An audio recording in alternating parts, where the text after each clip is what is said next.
परमात्मा को पाने तथा उसका वास्तविक लाभ प्राप्त करने के लिए पवित्र बाइबल में प्रमाण है कि प्रभु ने मनुष्य को अपना ही स्वरूप बनाया। 6 दिन में सृष्टि रचकर 7वें दिन विश्राम किया। कुरान शरीफ में प्रमाण है कि हजरत मोहम्मद को खुदा स्वयं कह रहे हैं कि मैंने तुम्हें उस परमात्मा की महिमा बताने के लिए भेजा है। वो परमात्मा कबीर है जिसने 6 दिन में सृष्टि रची तथा 7वें दिन तख्त पर जा विराजा। उसकी खबर किसी बाखबर से पूछकर तो देखो। कृपया अवश्य सुनिए जगत गुरु तत्वदर्शी संत रामपाल जी महाराज के अमृत वचन।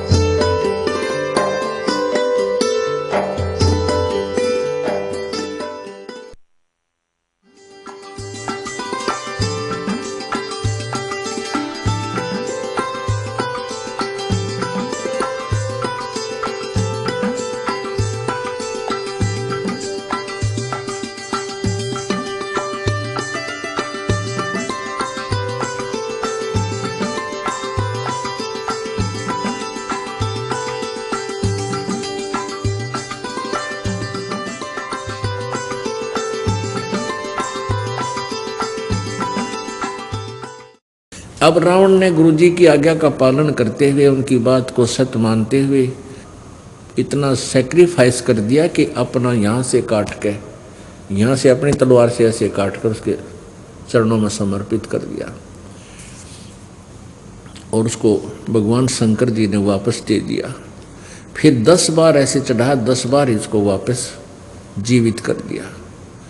अपने आत्माओं, इतनी शक्ति इन महापुरुषों, इन त्रिलोकी नाथों में है कि जिसका जीवन शेष है और जो इन पर समर्पित होकर के कुर्बानी करता है तो ये उसके जीवन को वापस दे सकते हैं और सिद्धि रिद्धि भी दे सकते हैं, लेकिन ये सभी इस जीव के शत्रु हैं। अब रावण को उसके प्रतिफल में, अपने भगवान शिव की साधना के प्रतिफल में क्या मिला? सिद्धि मिल गई, आकाश में उड़ जाने की, और इतना रिद्धि मिल गई, इतना धन मिल गया कि सर्व सोने की लंका बना ली। जैसे हम तो मिट्टी की ईंट बनाते हैं, पकाते हैं, उसने सोने की ईंटों से अपने दीवारों की चढ़ाई करवा रखी थी और सोने की ही गारा मान ले, सोने को ही गारा बनाकर मेल्ट करके उसके ऊपर डाला गया था और सोने की ईंटों से वो महल बना रखे थे। अपने आत्मा अनंत में क्या रहा? राक्षस कहलाया, कुत्ते वाली मौत में रहा। गिरवर जोड़ बडेरे हैं ये माया के धनवंत, रावण की जो लुटेंगे जहाँ पाँव डे नहीं संत। इन नकली संतों के पास जो जाते हैं उनसे कोई उनके द्वारा दिए गए मंत्र से थोड़ी बहुत सिद्धि या 2 पैसे का लाभ हो भी जाता है तो अंत में बिरान मट्टी ड्यो की न्यू होगी, जैसे रावण की हुई। संत का अर्थ एक ही है, जो यथार्थ ज्ञान देता है और जिसके पास पूरा समाधान हो, आदेश हो, अधिकार हो नाम देने का। इस पृथ्वी पर वर्तमान में इस दास के अतिरिक्त किसी के पास भी नाम दान का अधिकार नहीं है और ना ही होगा जब तक ये दास है, क्योंकि वो जो नकली होंगे इस ज्ञान को सुनकर, इस दास से उपदेश लेकर, ये मंत्र जानकर स्वयं भी दान करेंगे, वो दुश्मन होंगे समाज के, क्योंकि उनको अधिकार नहीं है। जहाँ महिमा है संत की चरण कमल से हेत, जुगन जुगन उर्म रखो दुरु प्रहलाद संकेत। जहाँ मेरे संत, मेरे भक्त की महिमा है, जहाँ मेरा संत प्रचार करता है और उसकी चरणों में जिनका ध्यान है, यानी उसकी आज्ञा का पालन करते हुए अपनी सत भक्ति सत्कार के साथ कर रहे हैं, उन सभी आत्माओं को ऐसे रखूंगा जैसे ध्रुव और प्रहलाद की रक्षा मैंने की थी। ये संकेत बता रहा हूँ, एक उदाहरण दे रहा हूँ, एक आपको प्रमाण बताता हूँ परमात्मा बोल रहे हैं गरीबदास जी के माध्यम से, कबीर जी बोल रहे हैं। गरीबदास जी को जो ज्ञान दे दिया, गरीबदास जी ने आगे बोला, जा महिमा है संत की चरण कमल से हेत, जहाँ मेरे संत का सत्कार होता है और उनके चरणों में प्रेम है, उनके प्रति श्रद्धा है, जिन भक्तों की उनकी मर्यादा में रहते हैं, भक्ति करते हैं, तो जुगन युगन उर मैं रखूं ध्रुव प्रहलाद संकेत। ये संकेत दे रहा हूं जैसे ध्रुव और प्रहलाद की रक्षा की थी, युगन युगन तुम्हारे ऐसे साथ रहूंगा। साधु सुरत के गहने में बसे हजूर अमान, जागर निंदा संत साध की सो घर डूबे जाने।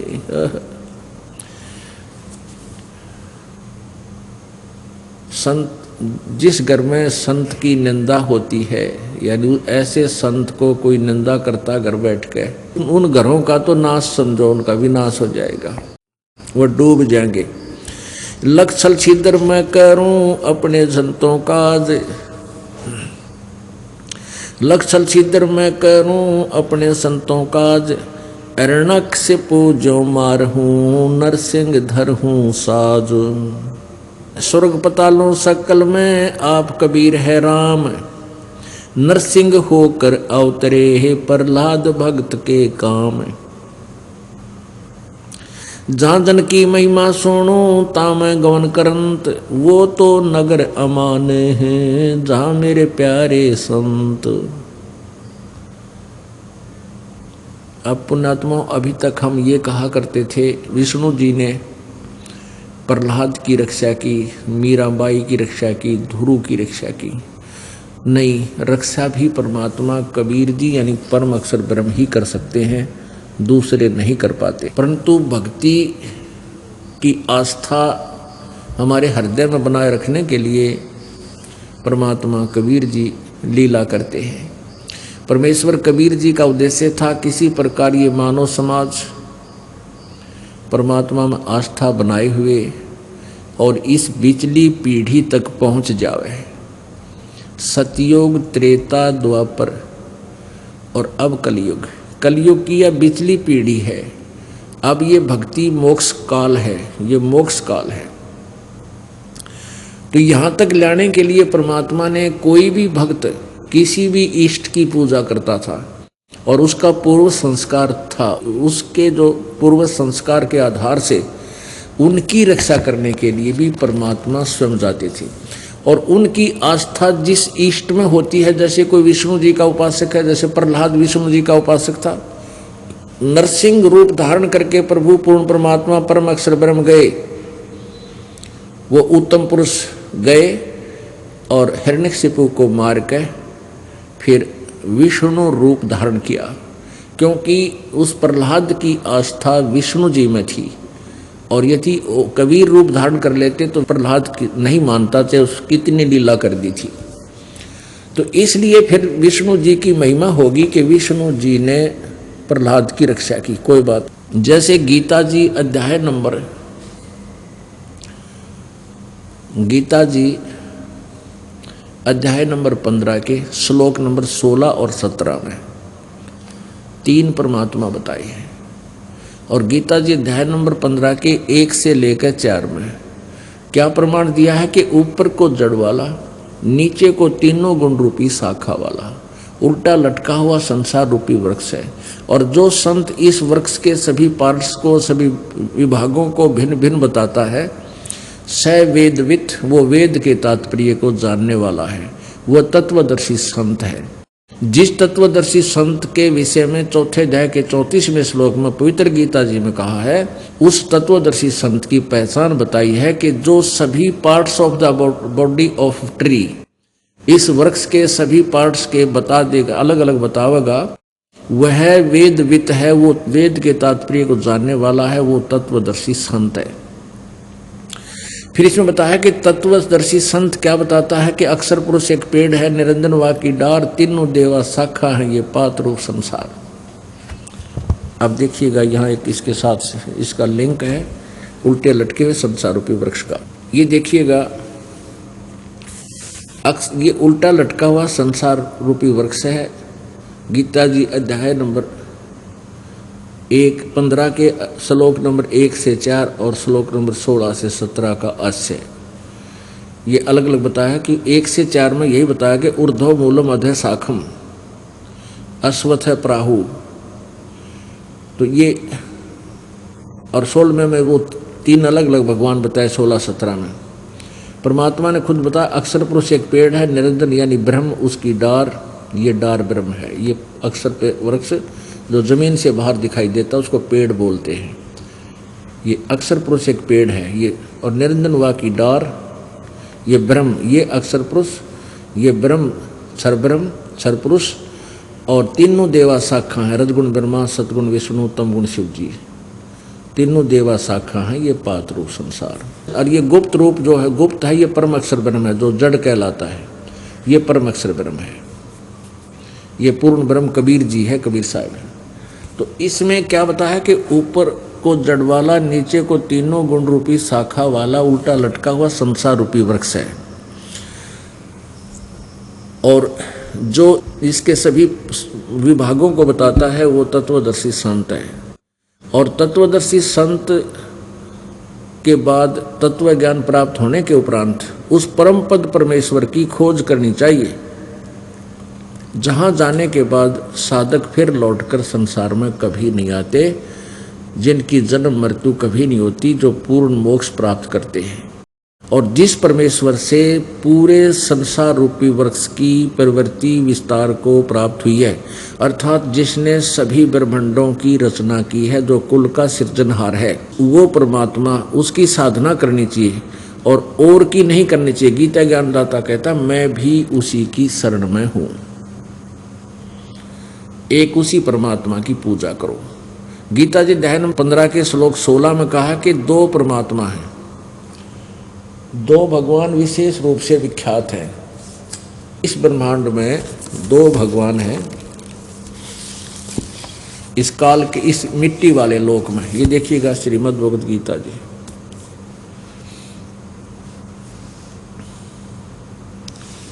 और गीता प्रेस गोरखपुर से प्रकाशित है। जयदयाल गोविंद का इसके अनुवादक हैं, जयदयाल गोविंद का। और यहाँ देखो इसके अध्याय नंबर 15 के श्लोक नंबर 16-17 में आपको दिखाते हैं।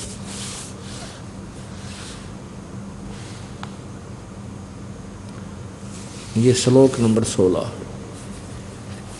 इसमें कहा कि दिवौ इमौ पुरुषौ लोके क्षरय च अक्षरय एव च क्षरय सर्वाणि भूतानि कुटस्थ अक्षरय उच्यते।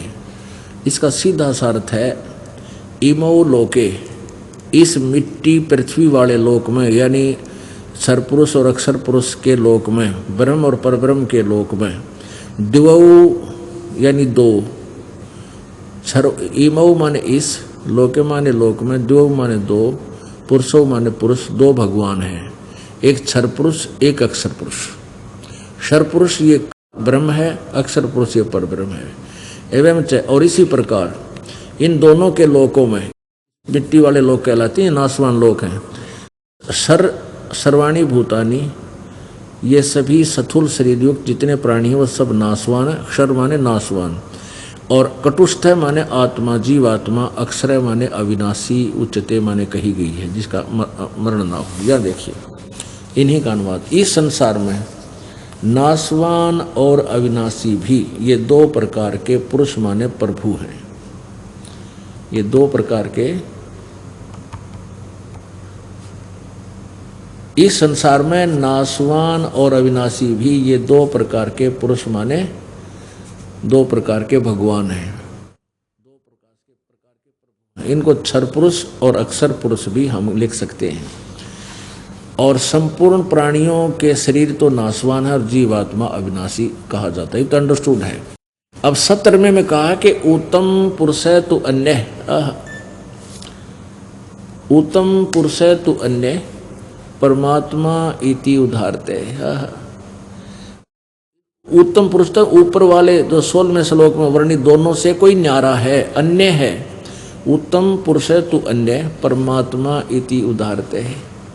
ये लोकत्रयम् आविश्य विभर्ति अव्यय ईश्वर है। इन्हीं के शब्दों में अनुवाद देखिए।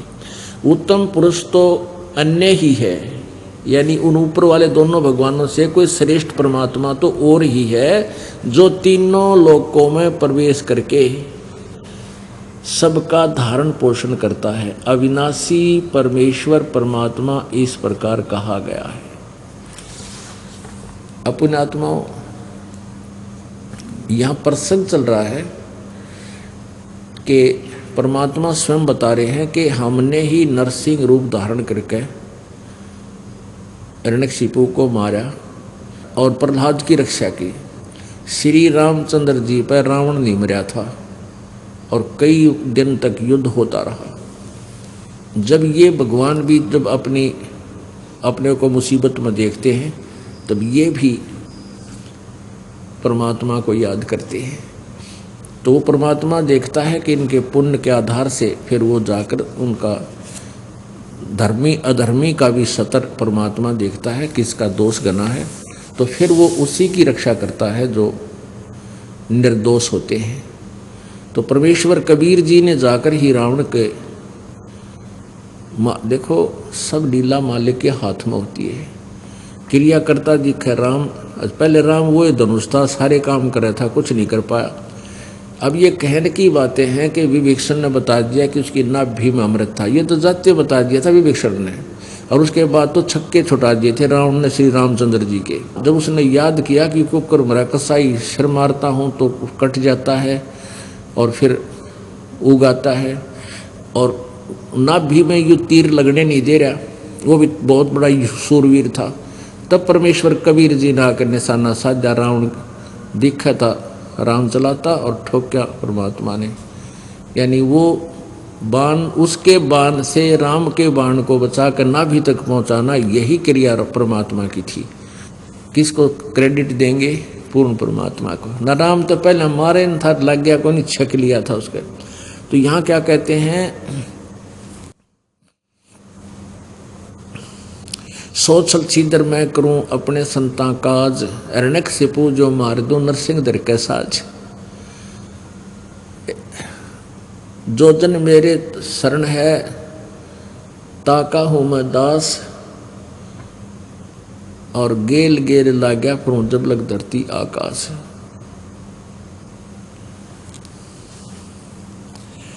अब यहाँ ये दास ये समझाना चाहता था कि ये जो परमात्मा परम अक्षर ब्रह्म ही सारे काम करता, तीनों लोक में प्रवेश करके, जैसे मूल से आहार पूरे वृक्ष को प्राप्त होती है, ऐसे ही पूर्ण परमात्मा ही सभी प्राणियों के सब कार्यों को वही संपूर्ण करता है, और कोई सक्षम है ही नहीं। इति सिद्धम। जहाँ जन की महिमा सोनो ताम, स्वर्ग पतालों सकल में आप कबीर है राम।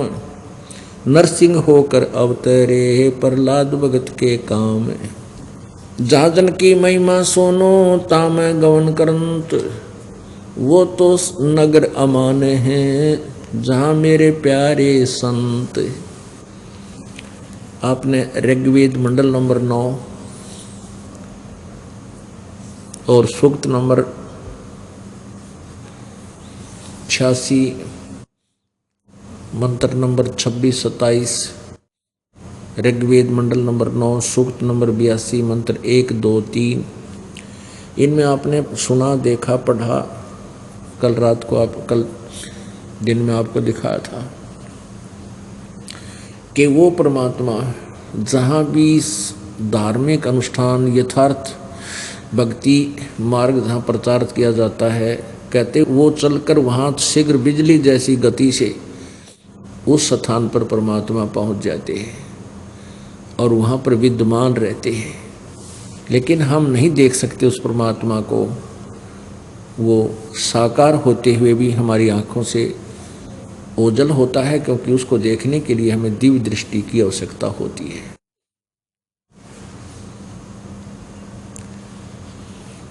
जहाँ जन की महिमा सुनो ताम गवन करंते, वो तो नगर अमान है जहाँ मेरे प्यारे संत, चैन अमन कि वहाँ तो वो नगर सुख से बसेगा जहाँ मेरे प्यारे संत हैं, भक्त हैं और जिन्होंने उपदेश ले रखा है, सत भक्ति कर रहे हैं। उस नगरी में उन भक्तों को कहते हैं कोई दुख नहीं होने दूंगा, उस नगरी को भी नहीं होने दूंगा।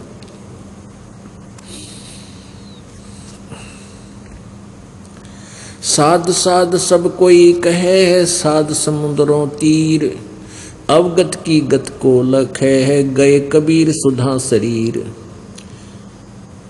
संत सकल के मुकुट में साईं साध समान, बड़ भागी वे हंस हैं जिनकी संतों नाल पिछाण। संत सकल के मुकुट हैं साईं साधु जान, और बड़ भागी वो हंस हैं जिनकी संतों नाल पिछाण। क्या बताते हैं कि संत सकल के मुकुट हैं, शिरोधार्य हैं वो संत, मुकुट सिर पर रखा जाता है, कहते हैं यूं रखने जोगे हैं वो संत। और साईं साध समान, ऐसे संत, ऐसा भक्त, ऐसा संत गुरु तो परमात्मा के तुल्य होता है। साईं साध समान, वो साधु तो साईं यानी भगवान के तुल्य होता है। और बड़ भागी वो हंस हैं, भक्त हैं जिनकी ऐसे संतान नाल पहचान, जिनकी ऐसे संत के साथ जान पहचान अर्थात वहाँ उसका संपर्क हो चुका है। संत शिरोमणि बसत हैं चरण कमल भगवान, गरीबदास सतगुरु बिना हंस न पावे जान। गरीबदास जी कह रहे हैं कि सच्चे गुरु के बिना संत शिरोमणि बसत हैं और चरण कमल भगवान। वो संत शिरोमणि संत तो परम संत होते हैं, वो प्रभु के चरणों में रहते हैं। और जो समर्थ के चरणों में यानी रहता है उसका नौकर है, तो फिर वो उसका तो कल्याण होना ही होना है। और गरीबदास जी कह रहे हैं सतगुरु बिना हंस ना पावे जान, यानी वो सतलोक नहीं जा सकता। अब जैसे कोई अनाड़ी है, यहाँ छोटी मोटी गलती कर देते हैं, दास उनको धमका देता है भैया, क्योंकि दास एक टीचर है और टीचर का कर्तव्य बनता है, चाहे वो राष्ट्रपति का बालक हो, वो वहाँ विद्यार्थी है और उसको वो गलती करता है, टीचर उसको ये सोचकर छोड़ देता है कि तो बड़ा महत्वपूर्ण व्यक्ति का पुत्र है, तो वो उसका शत्रु है।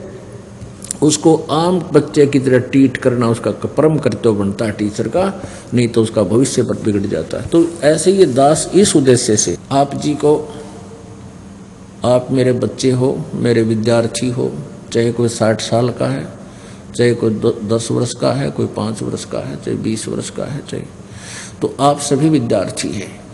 और आपकी यहाँ आयु उसी दिन से प्रारंभ होती है जिस दिन से आपने नाम लिया है। एक लड़की भक्तों की लड़की थी और वो अभक्तों में ब्याही गई।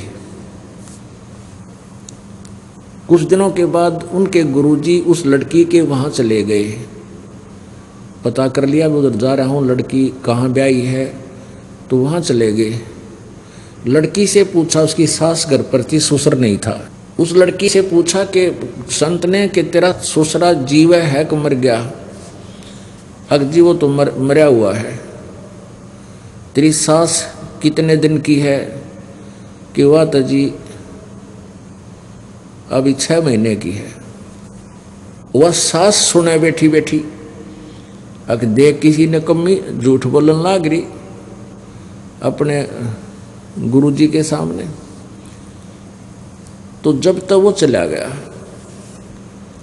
तो सास ने क्या किया, अपने पति को यानी उस लड़की के ससुर को भर दिए कान उसके कि यह बहू के आगे हमारा तो हमारी बेइज्जती करवा है, इनकी कोई जान पहचान का आ रहा था। उस तेनो बोली, उसने पूछा तेरा ससुरा जीव है या मर गया? अगया बोले वो तो मरा हुआ है, मर रहा है यानी मर चुका है। वो जीता को ना, जीवित को ना। और सासू जीवित है पर 6 महीने की है। मन ने देख 60 साल की औरत ने तो या 6 महीने की बतावा है, इसके उल्टी खोपड़ी इसकी। तो घर में कड़ा शुरू होगी, 1919-21 के। वो संत फिर आ गया, कुछ दिन के बाद वापस आता हुआ रुक गया वहाँ घर पे। तो उसके ससुर ने पूछा कि महाराज जी, यह लड़की आपको क्या बता रही थी कि मेरे के बारे में तो कह रही थी मैं मर गया, मैं देख जीव हूँ, और मेरी पत्नी को यानी अपनी सास को बता रही थी या 6 महीने की। यह झूठी बहुत है, और कहीं आप घर जा करके कुछ 19-21 कह दो, हमारी लड़ाई ना हो जाए आपस में रिश्तेदारियों की। अब नरी झूठ बोला सारा दिन, देख आपके सामने झूठ बोला, मैं जीऊँ रिया 60 साल की, इसको तो 6 महीने की बताओ है, और मुझे बताओ मरा हुआ। वो सारे इकट्ठे हो गए, लड़की भी बुला ली, उसकी सास भी बुला ली संत ने। तो फिर वो समझाने लगा कि आप जीवित हो आपके दृष्टिकोण से, लेकिन हमारे दृष्टिकोण से तो आप जीवित नहीं हो संत मते में, क्योंकि आपने भगवान का नाम ना ले रखा। आप तो मिट्टी कैसे हो, आपका समझ में ना रही कहानी। आपके घर में चर्चा चलाती है लड़की, भगवान की के बारे में जानकारी भी देती है, और आप तो फिर मिट्टी हो, जीवित कहाँ हो? जीवित होते तो नाम ले लेते। आपकी पत्नी जीवित है, और इसने अभी 6 महीने पहले उपदेश लिया होगा। वह बोली हाँ जी, उड़े बैठी थी, कहाँ 6 महीने पहले मैंने यह लाई है दुआ का एक नाम, वो यहाँ संत आ रहा था 6 महीने पहले। उसने कहा संत ने कि माई, जिस दिन सतगुरु भेंटिया और वो दिन लेखे जान, बाकी समय खो दिया बिना गुरु के ज्ञान। जिस दिन से तुम्हें उपदेश मिला है उस दिन से तुम्हारा मनुष्य का जीवन माना जाता है, उस दिन के बाद तुम्हारी एज गिनी जाती है। तो इन्होंने बोला अच्छा यह बात ठीक, यह बात है। तो ससुर ने भी नाम ले लिया, 2 दिन रोक्या संत, वहाँ पर ज्ञान हुआ, चर्चा चली, फिर नाम लिया। फिर उन्होंने कहा कि आज जीवित है तू, और आज एक दिन का आज जन्म हो गया तेरा जिस दिन नाम मिला। तो यहाँ यही बताया जाता है, ये दास आप जी को उस बच्चे के तुल देखता है, कोई 2 दिन का है, कोई 10 दिन का, कोई 6 महीने, जिसने प्रवेश पाया है यहाँ हमारे इसमें, उसी दिन से आपकी एज फैक्टर लाई जाती है। कोई 4 वर्ष का है, कोई 2 वर्ष का, कोई 3 वर्ष का, तो फिर भी आप बालक ही हो। और जब तक आप इस विद्यालय में हो तो आप विद्यार्थी हैं, और दास टीचर है, और टीचर का कर्तव्य बनता है आपको समझाने का और आपको धमकाने का, आपको बच्चा समझ के कहीं आप अपनी मनुष्य जीवन को बर्बाद ना कर दो। तो ऐसे कोई ऐसे छोड़कर चला जाते हैं, जैसे कोई गलती करता है उसको करड़ा भी करते हैं, ज्ञान भी समझाते हैं, और जब बार बार नहीं मानता है तो उसको ये भी कह देते तो आश्रम में मत आना। क्योंकि अच्छे जो स्कूल होते हैं, विद्यालय होते हैं, वो निकम्मे बालक न रक्षा नहीं करते, 1 2 बार 4 बार उसकी परीक्षा लेकर के उसको निकाल देते हैं स्कूल से कि हमारा रिजल्ट खराब ना कर दे। तो वो व्यक्ति फिर क्या करते हैं नालायक, ये कहते हैं कि हम तो अपने घर में भक्ति कर लेंगे, अपने घर पर भक्ति कर लेंगे। कहते हैं परमात्मा ने क्या सतगुरु संगत छोड़ कर चाहे लाख वर्ष तपकीन, और इंद्री कर्म ना मोक्ष होए फिर काल के आधी। सतगुरु की शरण छोड़कर, सतगुरु संगत छोड़कर चाहे लाख वर्ष तक वो साधना करते रहिए, वही बताई हुई, आप पार नहीं हो सकते। इंद्री कर्म ना मोक्ष होए, वो पाप नष्ट नहीं होंगे, ना आपके विकार जा सकते, और ना ही परमात्मा प्राप्ति हो सकती, फिर काल के अधीन। तो यहाँ वही बता रहे परमात्मा के संत शिरोमणि बसत है चरण कमल भगवान, गरीबदास सतगुरु बिना हंस न पावे जाने। अब यहाँ से जो कट गया तो परमात्मा से कट गया, ठीक है। जब तक उसने 2 वर्ष 4 वर्ष 5 वर्ष जिस भी साधना कमाई दान किया वो उसके पास है, और वो कमाई काल इसको पूरी देगा, क्योंकि उसके पुण्य है। हो सकता है इस जन्म में भी वो सुखी रह जाए और स्वर्ग में भी चले जाएं, क्योंकि यह कमाई ऐसी ज़बरदस्त है, कुछ ही दिनों में बहुत ढेर लग जाता है। लेकिन वो यूज क्या हुआ, फिर 84 लाख योनियों में आ गई। हमारा उद्देश्य यहाँ सदा के लिए पीछा छुटवाओ और ऐसे लोक में चले जाओ, फिर मृत्यु ना हो, बुढ़ापा ना हो, कोई रोग ना हो हमारे शरीर में, किसी प्रकार का कोई अंग भंग, अंधे गूंगे लंगड़े हम ना होए। तो वहाँ भी आपका ऐसी ही सृष्टि होगी, ऐसा ही परिवार होगा, और वहाँ जो सुख आपको होगा तो यहाँ के परिवार में आपको 700 जन्म लाख जन्म नहीं हो सकता।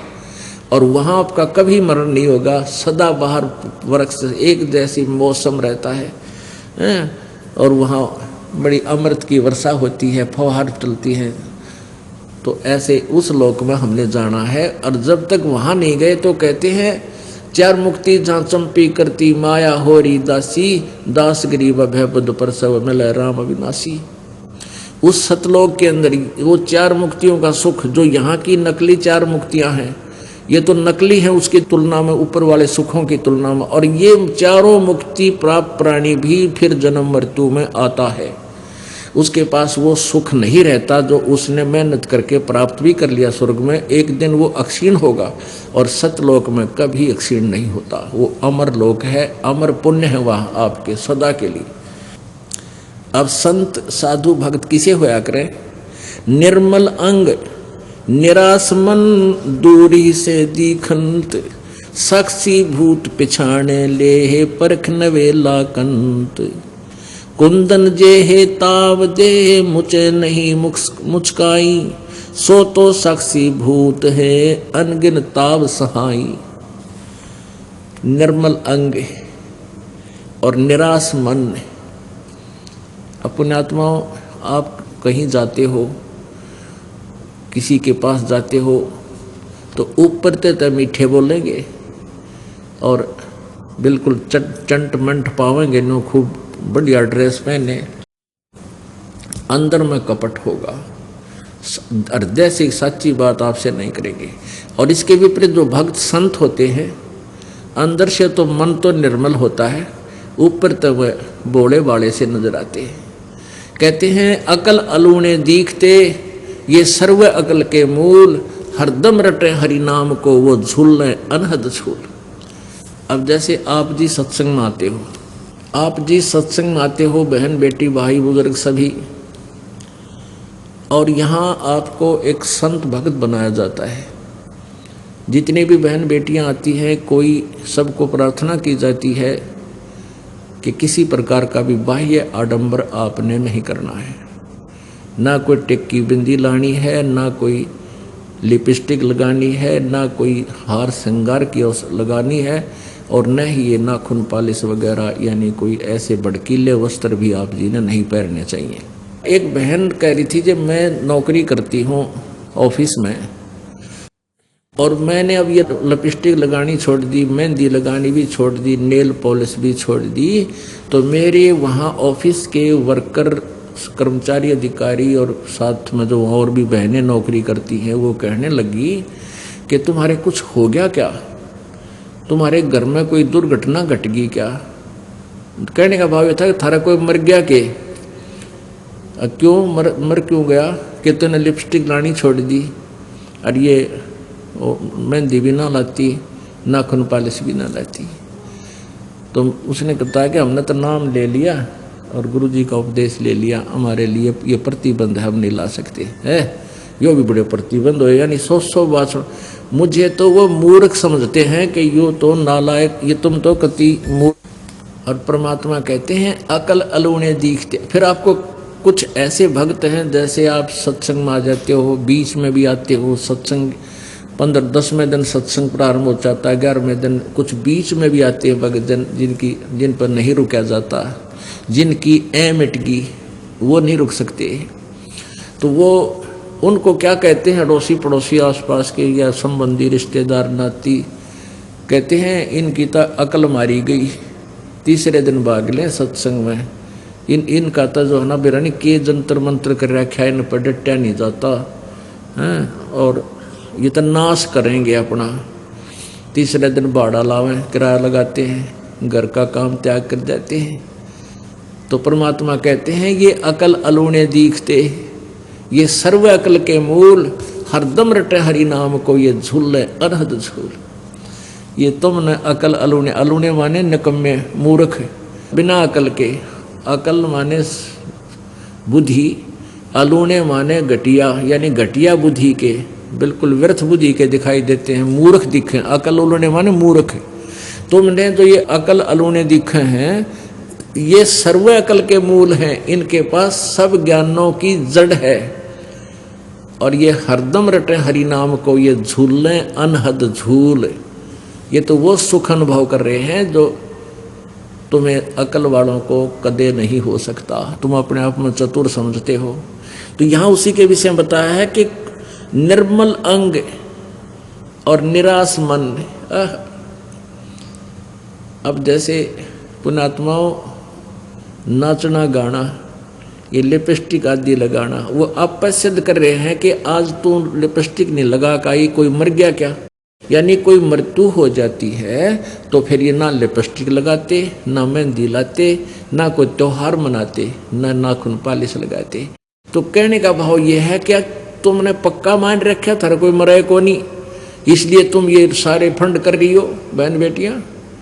तो हमें पहले ही पता है कि कभी भी बिजली गिर सकती है, फिर क्यों हम पहले ना लाते, जरूरत है कोई नहीं। यहाँ पर भगवान ने वैसे शरीर बतेरा अच्छा दे रखा है, इसका सुंदरता इसकी है, जो भक्ति करे तो सुंदर है, ना तो काटने का कोई ना। राम रटत कोढ़ी भला चूचू पड़े दो चाम, और सुंदर दे किस काम की जा मुख ना ही नाम। परमात्मा ने हमें सब ज्ञान दे दिया, इसलिए हमें यहाँ खुशी नजर क्या है कि नहीं आती। ईब इंसान दांतरे काट रहा है, नाचा है, कूद है, ब्याह हो गया, लड़के की शादी है, और कुछ देर पीछे संदेशा आ गया कि बारात एक्सीडेंट होगी और दूल्हा मर गया। कई बार देखते हैं समाचार पत्रों में, पहले दिन डांस की फिल्म आ रहे हैं उनके, अगले दिन वहाँ रोआ राट माच रहा है, वो लड़का मर गया। जैसे नानक साहब जी कहते हैं, ना जाने काल की कर डारे किस विध डल जा पासावे, और जिनाते सरते मौत खुड़क दी उनानु केड़ा हासावे। यहाँ 1 सेकंड का भी भरोसा नहीं किसका किस पे बिजली गिर जा। ये पीछे देखो पोलैंड के पूरा कैबिनेट यानी पूरा मंत्रिमंडल राष्ट्रपति समेत जहाज में जावा था, 95 आदमी 1 सेकंड में मृत्यु को प्राप्त हो गए, एरोप्लान क्रैश हो गया। और उनकी कितनी उमंग थी, कितने ठाठ बाट थे। तो यहाँ पीछे ये आंध्र प्रदेश का मुख्यमंत्री, और उससे पहले ये हरियाणा के 2 कैबिनेट मंत्री हेलीकॉप्टर में पड़ कर मर गए 1 सेकंड में। तो यहाँ परमात्मा कहते ना जाने के बिजली गिर जाए, यहाँ पर ना जाने काल की कर डारे किस विध ढल जा पासावे, और जिनाते सरते मौत खुड़क दी। और वह भी दांतरे का डाड़ खुशी मनाओ, डरते नहीं काल से, भगवान नहीं बचते हैं, तो उनानु केड़ा हासावे। फिर क्या बताया है कि नानक जी से पूछा कि क्या आप कभी खुश नहीं होते, आप ऐसे ही रहते हो? कहते मैं खुश होता हूँ जब मेरे शिष्य इस संसार से में जाते हैं सत्संग सुनकर, और फिर जो के तो वापस आ जाते हैं, उनसे डगमग नहीं होते। मुझे डर रहता है कि मेरी फसल में कोई कीड़ा ना लग जाए और वो खत्म कर दे मेरे पौधे को। और जब तुम वापस आ जाते हैं सभी ये संत भक्त मेरे, तो मुझे बहुत खुशी होती है। साध मिले साड़ी शादी होंदी, और विछड़ जाए दिलगिरी वे, अखते नानक सुनो जहाना मुश्किल हाल फकीरी वे। कहते हैं इस गंदे लोक में नकली संतों ने जनता को भ्रमित कर रखा। यहाँ पर फकीरी माने साधना भक्ति, या बड़ी मुश्किल होगी है। इन नकली संतों के झूठे ज्ञान से ये प्रभावित हो जाते हैं बच्चे, और यथार्थ ज्ञान से विचलित हो जाते हैं, फिर इनके ऊपर बहुत आपत्तियां आती हैं। ये जब मेरे भक्त मेरे पास आते हैं तो मुझे खुशी होती है, लेकिन हम इस खुशी को नाच के गा कर प्रकट नहीं करते, अंदर अंदर हमारे अंदर महसूस होता है। साध मिले साड़ी शादी होंदी, और जब ये चले जाते हैं विछड़ जाए दिलगिरी वे, दिलगिरी माने दुख होता है। क्यों होता है? ये टेंशन बन जाती है कि कहीं इनको कोई भ्रमित ना कर दे और इसका जीवन बर्बाद हो जाए। बहुत प्यारी आत्मा का मुश्किल से रास्ता मिला है। तो अखदे नानक सुनो जहाना, या मुश्किल हाल फकीरी वे, फकीरी माने भक्ति साधना। कहते यह मुश्किल इसलिए होगी कि नकली संत गणे हो गए, ये बर्बाद कर देते हैं, भ्रमित कर देते हैं। तो यहाँ उसी का अंतर है कि निर्मल अंग निराश मन, अंदर तो आत्मा साफ है इनकी, और ऊपर तो ये सीधे कति उदास से दिखाई देते हैं भक्त। आप देखते हो कोई मेला भरा कि तब धार्मिक भी मेले भरते हैं ना, वहाँ भी ये बाण बेटियाँ और भगत सारे बढ़िया ड्रेस गाड़ कर जाएंगे, सारी लिपस्टिक श्रृंगार करके जाएंगे, थोड़ा जनो है बकवाद करने जाओ हैं। और यहाँ आते हैं, आप देख लो किसी के चेहरे पर अंदर से बोलोगे बड़े प्यार से, सत साहेब भाई नमस्कार बहन, सत साहेब बहन बेटी, सबको आदर से बोलेंगे, और ऊपर तो इसे लगेंगे जनो इनका कि मैं खो गया। तो हमारी वस्तु बहुत कीमती खो चुकी है, उसको तलाश कर रहे हैं। वो कौन सी की वस्तु है? वो परमेश्वर कबीर जी है, जिससे हम बिछुड़ गए हैं, और उसके पाने के लिए हम प्रयत्न कर रहे हैं। वो वस्तु जब तक नहीं मिलेगी इतना हम सुखी हो नहीं सकते, हम खुश हो नहीं सकते। बोलो सतगुरुदेव सत साहिब। बंदी छोड़ भगवान कबीर साहब की असीम कृपा से ये चंद पुण्यात्मा सत्संग के लिए यहाँ पहुँच पाई।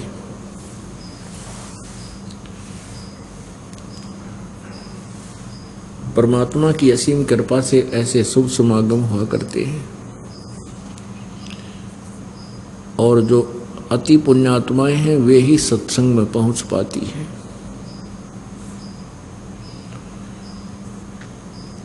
पुण्यात्माओं, धन्य आपके माता पिता जिनसे जन्म हुआ, ना जाने कौन से जन्म जन्मांतर के पुण्य आपके एकत्रित है, जिस कारण से आपको सतलोक आश्रम बरवाला का ये सत्संग पर सुलभ हुआ। लाल की कीमत जौहरी जानता है, उसको स्वयं को पता नहीं होता। ये दास जौहरी हो चुका है अध्यात्म ज्ञान का, तत्व ज्ञान का, और ये दास बता सकता है कि आप कितनी पुण्यात्मा हैं। जैसे परमेश्वर ने हमें एक पैमाना बताया है, एक मेजरमेंट का तरीका बताया है। लखबर सूरा जूझ ही लखबर सावत दे, और लखबर यति जहान में तब की तो सतगुरु शरणा ले। लखबर सूरा जूझ ही, सूरवीर व्यक्ति एक बहुत ही पुण्यकर्मी प्राणी होता है। उसके अंदर एक विशेष गुण होता है कि वो कभी अत्याचार न करता है न सहन करता है।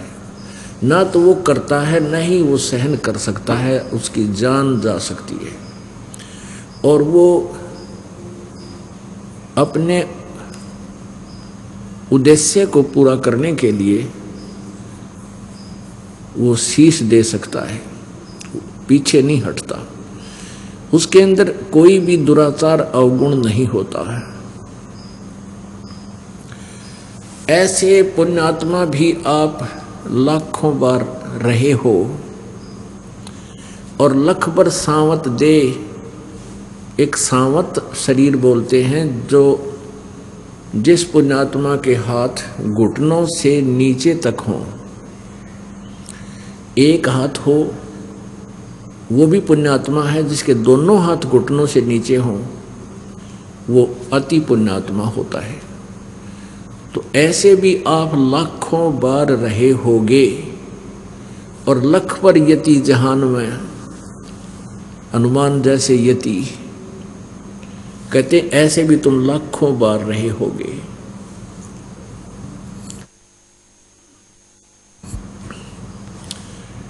तब कहीं सतगुरु शरणा ले, तब परमात्मा आपको अपनी शरण में लेता है।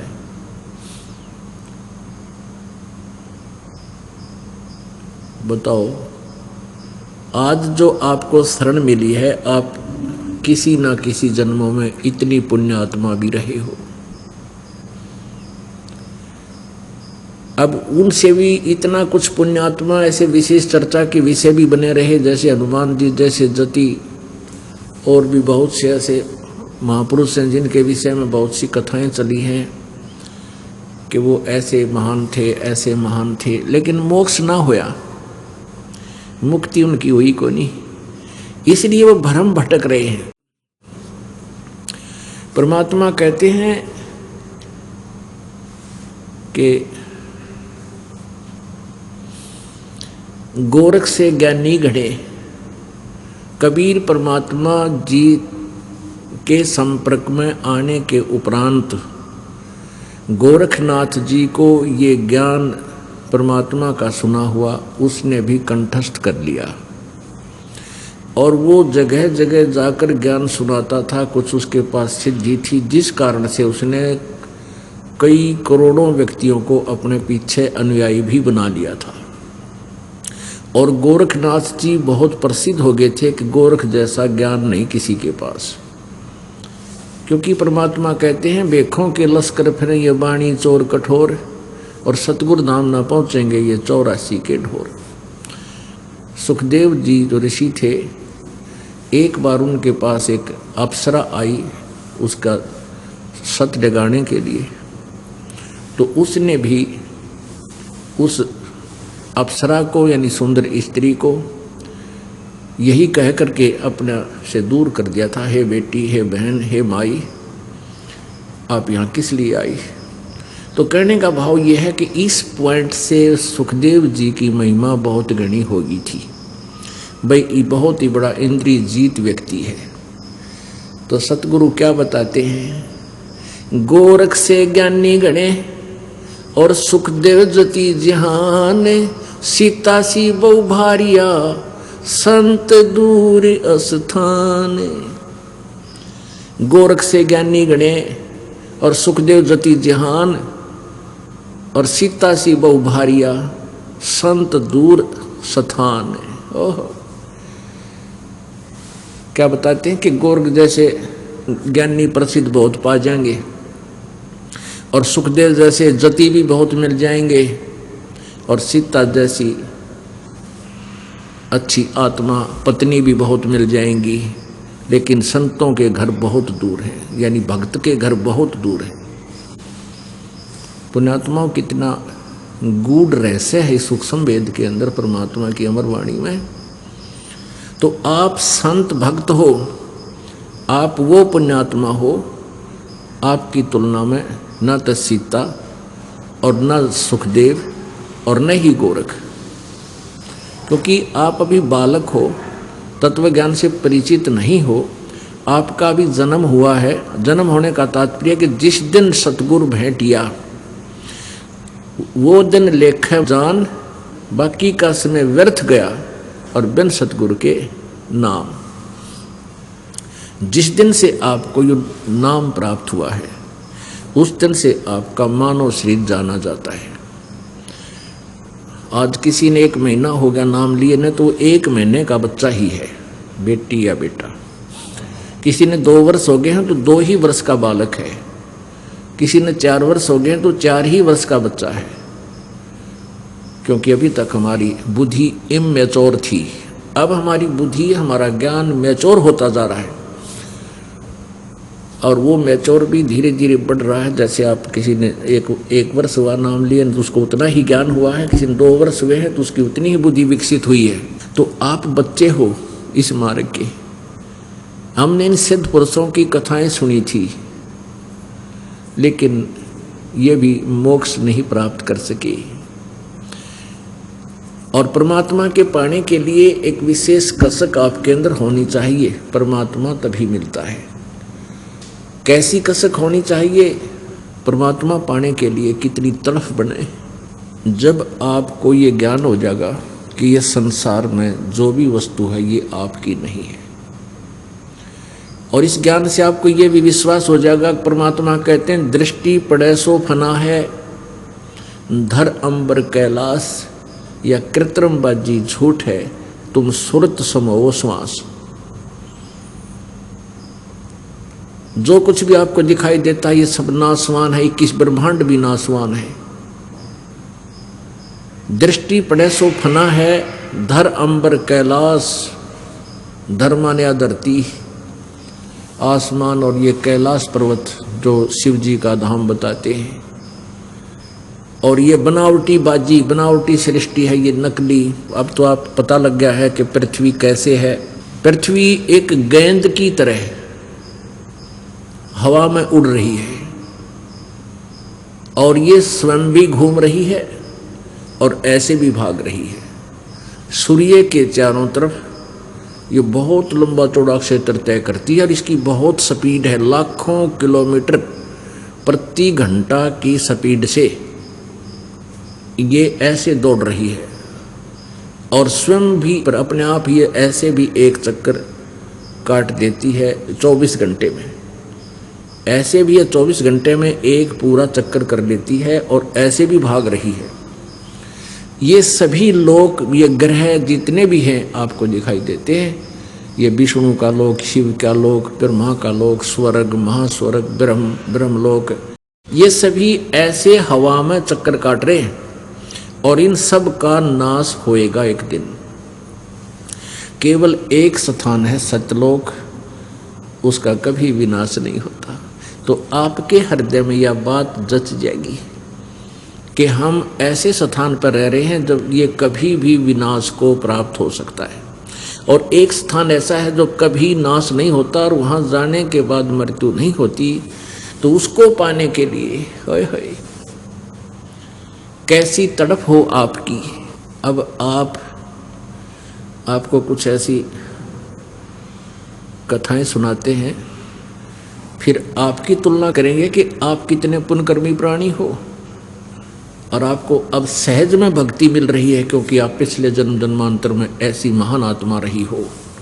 लेकिन सतगुरु ना मिलने से, सतगुरु मिले तो आपने उन पर विश्वास नहीं किया, कुछ दिन साधना की फिर छोड़ गए, उसके परिणाम स्वरूप आप भटकते रहे। अब कैसी कैसी प्रयत्न किए हैं परमात्मा पाने के लिए महापुरुषों ने, लेकिन उनको भगवान, किन को भगवान मिले और किन को ना मिले। जैसे प्रसंग चल रहा था सुबह भी और कल दिन में भी और शाम को भी, कि आपके अंदर अभी आप बालक हो, बिल्कुल बच्चे हो भगवान के मार्ग के, और आप दास से ज्ञान भी सुनते हो क्योंकि आप हमारे बच्चे हो गए, आपका यहाँ जन्म हो गया। क्योंकि दो प्रकार की सृष्टि बताई जाती है, संत बताते हैं, सतगुरु कबीर जी बताते हैं। एक तो बिंद से यानी माता पिता के संयोग से पुत्र पुत्री होती है, एक तो वो सृष्टि, और दूसरे शब्द के पुत्र पुत्री होते हैं, शब्द वचन। तो आप जी जिस गुरु जी से उपदेश लेते हो, वचन के आप उनके पुत्र और पुत्री हो जाते हो। तो आप इस दास के बच्चे हो, आप इतने बालक हो कि ये सत्संग सुनते भी हो और आपको कोई नकारा भी नहीं है कि गुरुजी जो कह रहे हैं संत जी गलत नहीं बोल सकते, सही कह रहे हैं। और आपके अंदर जो दास कहना चाहता है, जो समझाना चाहता है, उसको कैच करने की बुद्धि इतनी मैच्योर नहीं हुई है, और उसको मैच्योर बनाने के लिए, उसका उत्थान करने के लिए ये रह रहकर आपको ज्ञान सुनाया जाता है। जैसे बालक छोटा सा होता है और वो जैसे पेन रखा हो कहीं पर, उसको उठाकर कहेगा पिताजी ये क्या है, पिताजी कहेगा पेन है। क्या पेन है, पेन है, पेन है बेटा या बेटी। तो वो क्या करता है कि उस पेन को रख जाता है, और ये भी नहीं उसके मन में आती पिताजी गलत कह रहे हैं, और न ही वो ये स्वीकार कर पाता है ये पेन है, ए करता हुआ और खेल में लग जाता है। तो ये दास जो आपको घुमा फिराकर जहाँ ले जाना चाहता है, आप सुनते भी हो और आपके अंदर अभी ए नहीं मिटी है, वो ए न्यों की लो है।